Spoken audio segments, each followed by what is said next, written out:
তোরা কোন ধরনের কোনখান থেকে শিক্ষিত? তোরা কিসের শিক্ষিত? তোরা তো এই দেশের যারও সন্তান।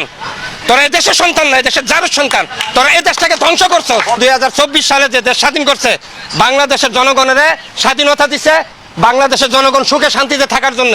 এখন গেছে কই সেই সুখ? এখন শান্তি কই গেছে কই? সকালবেলা গাড়ি নিয়ে যায়, তাও গ্যাস পায় না। কিসের জন্য? কোন কারণে? স্বাধীন করছেন না, স্বাধীন দেশ না? তাহলে স্বাধীনতা দিয়ে যান, স্বাধীনতা দিয়ে যান।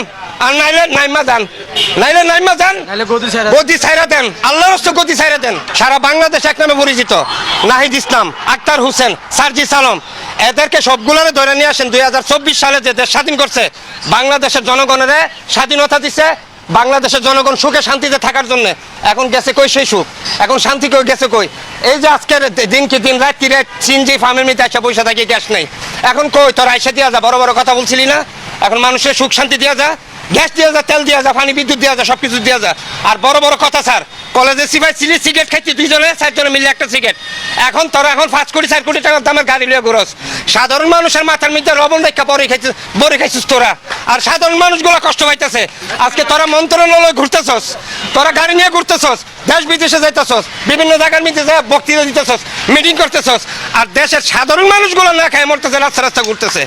কি খাম খেলি ফাইজদানি পাইছস? তোরা কোন ধরনের কোনখান থেকে শিক্ষিত? তোরা কিসের শিক্ষিত? তোরা তো এই দেশের